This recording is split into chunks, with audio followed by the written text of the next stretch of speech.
I've started to notice one thing, and it's simply this, the shifting trends of time, so to speak. Like, for example, anyone ever remember there being so many damn fat people all around? Like, I definitely remember when I was a kid that they were always there. But it wasn't to the amount where it seems like they're the majority now. And you start to see that reflected in technology, clothing. Like, you go to Burlington and the men's small section is almost non-existent. But you go into size triple X and above, which the fact they go that high is disturbing. And there's this freaking warehouse worth of them. I've noticed that too with cars. I think the reason you don't really see as many small roadsters or anything like that anymore isn't just the usual practical reasons everyone gets larger vehicles eventually. No, everyone's getting SUVs and trucks, even if they never really haul anything or even have kids or anything to justify getting a vehicle with that many seats. Then I realized something. That people like to get something that's proportional to them in an odd way. Like, how often you see a really tall guy get a small car like a Fiero or a Miata? Not often. And then so I thought to myself, I'm seeing all these fat people all over the place, swaddling around and all this or on rascals if they're even lazier. And then I thought, no wonder they're all getting SUVs. Most of them probably just eat at McDonald's and crap all the time. Barely ever go to a grocery store unless they're getting some, I don't know, ungodly fattening food. And I think that's part of the reason where you've seen things like this Mustang Mach-E crap where it's an SUV that's called a Mustang. It's not just weird corporate decisions that you gotta wonder what committee they're going to make these decisions. No, no. They realize something about American people. And not just American. Like, I guess you see Western Europe's getting this bad too. Hell, even the Japanese are getting fatter. I mean, they're making a bunch of SUVs, not just for our market. And then they're trying to encourage us to eat bugs at the same time. Something's up here. And I think we're going to figure that out in the next 15 years or so. Now, what I'm saying here is that besides eat healthy and all that crap, don't go vegan. Frickin' don't go vegan. I will just not consider you a human being anymore. You are an animal to be hunted at that point. Humans are omnivores. They ain't fucking plant eaters. Exclusively, at least. So, that brings us to the second subject of this video, the other trends I've noticed in politics. And I kind of think of it as just being, well, just how do you say it? Almost as if you're just being strung along, like just for this overly long process where nothing really has a definitive endpoint anymore. Case in point, look at how long our wars have been going on with no real definitive endpoint. Almost everything we've been in before, you can tell exactly when it starts because we had a formal declaration of war or some attack from an enemy that would justify it, and at an endpoint where there's a peace treaty signed of some sort, or the enemy's just dead. Like what we did with, I don't know, everyone out west when we were expanding. And then I see all the current wars on terror we got now.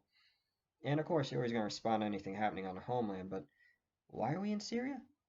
We never heard declared war on them. Did we ever have like a formal in-Congress declaration of war against ISIS beyond just responding to any attacks they do on our homeland? Not really. Do we have permission to be in Syria by the leadership? Not at all. Are we messing up with the global political frenemy, rival? I don't know what you call Russia at this point. No, it's just a bunch of things where we're all throwing all this money around to keep all this going. All the taxpayer money going to fund these events. And of course, it's being used in, well, there's a way to justify certain spending, well, spending, keeping certain people employed, that kind of thing. Because realistically, we don't need to keep troop numbers real high during peacetime. And the part of me that's at least optimistic thinks, all right, we're going to have an eventual war with China. And when that happens, we're at least battle ready for it. With people who were familiar with it, like, they haven't just trained and that's it. They've actually been and had real experience with fighting. That's at least what I'm hoping.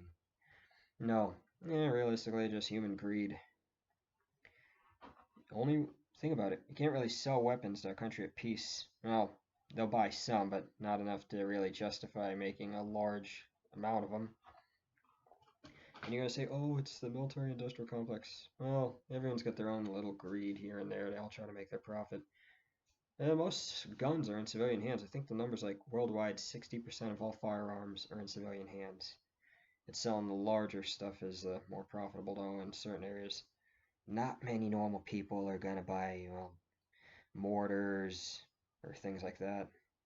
Not mortars, or am I thinking that's so outdated? Now you get the picture. Now, I've realized another thing with this is there's one other thing I say about politics, nothing at a definitive endpoint. The election of Donald Trump. He got elected, he became president, and they're trying to undo that now. Repeatedly.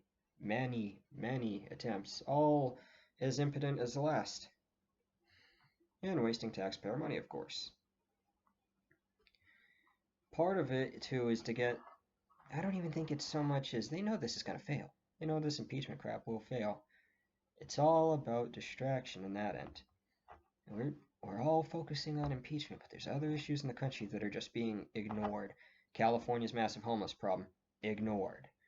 Let's see, natural disasters, well, they're getting responded to by the normal services, but to get a brief mention, it's like, oh, here's a car being flooded down here. Yeah, that's being ignored for, oh, look, impeachment proceedings. Always with this waste of time. And then there's, in other countries, let's look at Brexit.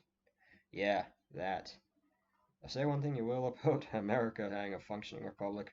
When we voted for our president, it wasn't, oh, Obama will be president for the next following 3 years while we solve this, this, and that, and then maybe during on weekends Trump will be in charge. No, it just, we function a lot better than they do in England. Part of the reason we broke off. It's just dragging on for every one entire political party saying they're not even going to respect the referendum and they're going to stomp and shout do over, or they're going to gum up the works as much as they can. Frankly, it's not even the politicians' fault at this point. You know why? I view them as petulant children that haven't got a proper beating from their parents ever. You see, they don't exactly fear the subjects, and they aren't citizens in England, they are subjects. Because they don't fear for their lives in any capacity. They feel safe as can be. When you feel safe as can be, like if you're rich, like you have millions of dollars, all the power you want, you're going to do whatever you think you can get away with. Because you stop caring after a while of the consequences. And we'll all be like that if we ever gain power.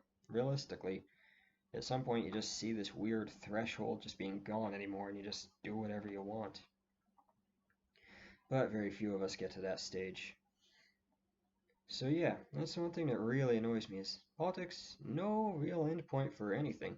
Debates will go on forever and ever, but that's human nature. What's real concerning is that you can have an election and they'll try to constantly get around it.